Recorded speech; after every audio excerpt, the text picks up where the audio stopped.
सर्व प्रशिक्षणार्थ्यांना त्यांच्या शैक्षणिक करिअरमध्ये अतिशय महत्त्वाचा टप्पा म्हणजे पाठटाचन. तुमचं पाठटाचन कोणतीही इमारत बांधायची असेल तर त्याला व्यवस्थितरित्या एका स्टेपमध्ये त्या स्टेप बाय स्टेप करावं लागतं. अगदी त्याचप्रकारे जोही कोणता तुम्ही पाठ शिकवणार आहे तो पाठसुद्धा त्या पाठाच्या 5 पायऱ्यावर आपल्याला शिकवावा लागत असते. त्यालाच पाठटाचन असं म्हटलं जाते किंवा पाठ नियोजन. आणि म्हणूनच प्लॅनिंग इज मोस्ट इम्पॉर्टंट.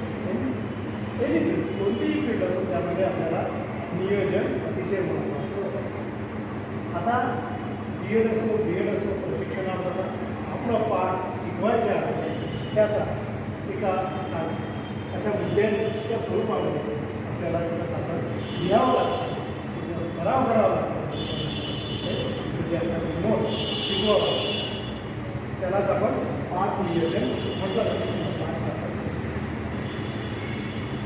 आता त्यामध्ये पाठटाचनामध्ये सर्वप्रथम प्रशिक्षणार्थांना डाव्या बाजूला कॉर्नरमध्ये प्रशिक्षणार्थांना त्याचं संपूर्ण नाव घ्यावं. दुसऱ्या शाळेचे नाव, ज्या शाळेवर विद्यार्थ्याचा पाठ आहे त्या शाळेचं नाव हे अवलंबून हे काय असते.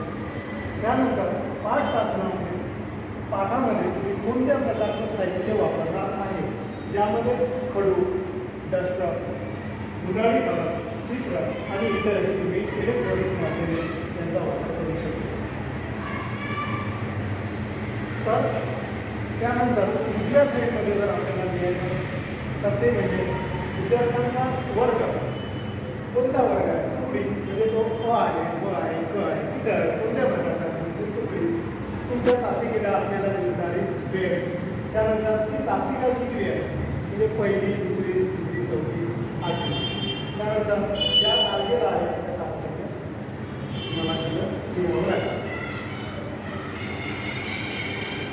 यामध्ये आता आपण या पाठाच्या 5 पायऱ्या यामध्ये या पाठाच्या पायऱ्या घेण्याच्या अगोदर आपल्याला विद्यार्थ्यांना त्या पाठाविषयी जे पूर्व ज्ञान असते ते सुद्धा जागृत करणं अतिशय महत्त्वाचं असतं. म्हणजे सर्वसाधारणतः ढोबळ म्हणा प्रत्येक विद्यार्थ्यांना कोणताही पाठ असतो. आता आपल्याला बंडू क्रिकेट खेळतो म्हणा असा पाठ असेल तर त्या बंडूविषयी एखाद्या मुलाविषयी